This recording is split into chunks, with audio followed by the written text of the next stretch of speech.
नमस्कार बंधुरा हर्षिता निशिता किचेने सबाइके अनेक अनेक स्वागत जानाई। तो आज के आमी बेगनी बानाबो। बेगनी बानानोर जोन्नो आमी एखाने एकटा बेगुन निये नियेछि। प्रथमे आमी बेगुनटा केटे नेब। तो देखुन बंधुरा एखाने आमी एकदम पातला करे बेगुन केटे नियेछि। आपनारा आशा करि देखे बुझतेई पारछेन कतटा पातला केटेछि। एबार एटा भालोभाबे धुए परिष्कार करे नेब। तो देखुन बंधुरा एखाने आमी परिमाण मतो बेसन निये नियेछि। आमी एकटा चालनिर मধ্যে बेसनটা চেলে নিয়েছি যাতে বেসনে কোনো নোংরা যেগুলো আছে সেগুলো বেরিয়ে যাবে। এভাবে চেলে নিলে তো এটা আমি রেডি করে নিয়েছি। এবার এটা আমি মেখে নেব। তো দেখুন বন্ধুরা বেসনটা আমি খুব ভালো করে চেলে নিয়েছি। এবার বেসনটা মাখানোর জন্য আমি এখানে পরিমাণ মতো নুন নিয়ে নেব। এখানে হলুদ নিয়ে নেব পরিমাণ মতো। আর এখানে সুন্দর একটা কালারের জন্য কাশ্মীরি রেড চিলি পাউডার নিয়ে নেব। এগুলো সব কিছুকে আমরা মেখে নেব। তার আগে আমি এখানে একদম অল্প পরিমাণে খাবার সোডা দিয়ে দেব। একদম অল্প খাবার সোডা দেব। এবার সব কিছুকে হাতের সাহায্যে ভালো করে মেখে নেব।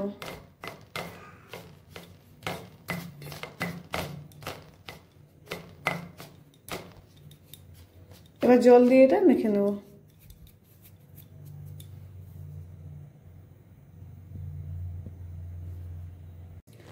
তো দেখুন বন্ধুরা এখানে বেসনটা আমি খুব ভালো করে মেখে নিয়েছি। একবারে পুরো জলটা দেবেন না, অল্প অল্প করে দেবেন। দেখুন খুব সুন্দর করে দেখুন আঙুলের সাহায্যে দেখা যাচ্ছে। এতটা মোটা রাখবেন, খুব পাতলাও করবেন না, খুব বেশি মোটাও করবেন না। ঠিক যেভাবে আমি বানিয়েছি এইভাবে বানাবেন।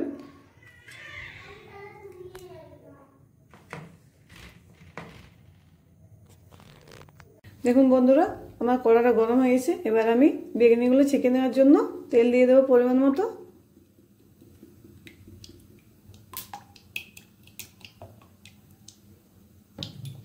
এবার তেলটাকে ভালো করে গরম করে নেব।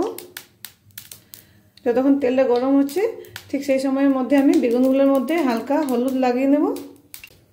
দেখুন বন্ধুরা আমি হলুদ দিয়ে দিচ্ছি। আমি অল্পই দেবো কারণ বেসনে হলুদ দিয়ে দিয়েছি। আমি একদম হালকা করে দেবো। এইভাবে আমি বেগুনগুলোকে হলুদ দিয়ে মেখে নেব। দেখুন বন্ধুরা এখানে আমি তেলটা গরম করে নিয়েছি ভালো করে। আর বেগুনগুলোর মধ্যে হলুদ ভালোভাবে লাগিয়ে নিয়েছি। এবার একটা একটা বেগুন নিয়ে তেলের মধ্যে দিয়ে দেবো। বেসনের মধ্যে দিয়ে এইভাবে তেলের মধ্যে দিয়ে দেবো।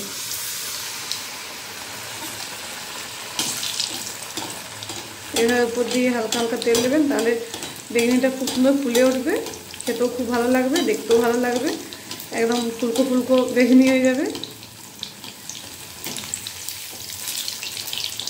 আর গ্যাসের আঁচটা আপনারা মিডিয়াম রাখবেন, নাহলে বেগুনটা সেদ্ধ হবে না। ভিতরে বেসনটা খুব তাড়াতাড়ি লাল হয়ে যাবে, বেগুনটা কাঁচা থেকে যাবে। একদম কম আঁচে ফ্রাই করবেন, তাহলে খাস্তা হবে, ক্রাঞ্চি ভালো হবে খেতে। এইভাবে আমি এপিট ওপিট ভালো করে লাল করে ভেজে নেব। দেখুন বন্ধুরা কাশ্মীরি রেড চিলি পাউডার দেওয়ার জন্য খুব সুন্দর একটা কালার চলে এসেছে বেগুনের মধ্যে। এভাবে উপর দিয়ে হালকা হালকা তেল দিতে থাকবে, তাহলে উপরটা খুব সুন্দর লাল করে ভাজা হয়ে যাবে।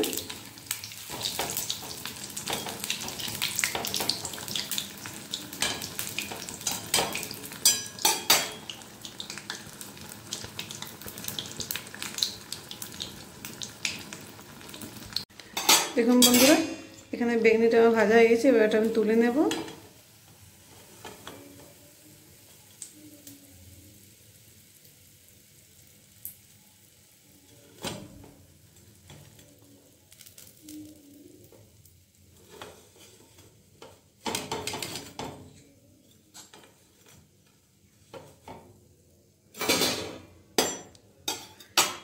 এইভাবে আমি বাকি বেগুনিগুলো ভেজে নেব।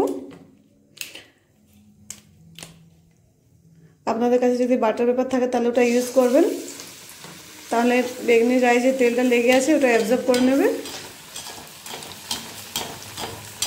ঠিক একইভাবে আমি বাকি বেগুনিগুলো ভেজে নেব।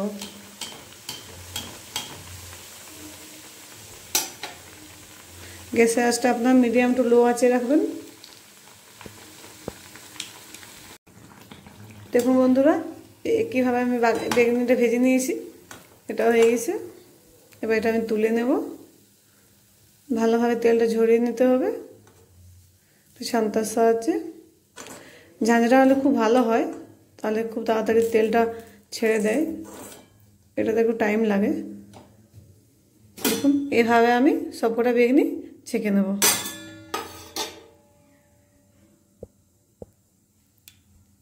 দেখুন বন্ধুরা, আমি একইভাবে সবকটা বেগুনিকে ভেজে নিয়েছি। দেখুন দেখতেও খুব লোভনীয় লাগছে, আর এটা খেতেও খুব ভালো লাগবে। আপনারা বাড়িতে এভাবে বানিয়ে খাবেন, বিকেলে চায়ের সাথে নাস্তা, খুব ভালো একটা নাস্তা, আর খুব তাড়াতাড়ির মধ্যে হয়ে যায়। তো আমার ভিডিওটি যদি আপনাদেরকে ভালো লেগে থাকে, তাহলে আমার চ্যানেলটি অতি অবশ্যই লাইক করবেন, সাবস্ক্রাইব করবেন এবং সামনে বেল বাটনে ক্লিক করে দেবেন। আপনারা ভালো থাকবেন, সুস্থ থাকবেন। ধন্যবাদ। আমি আরও একটা নতুন ভিডিও নিয়ে তাড়াতাড়ি আপনাদের কাছে চলে আসবো।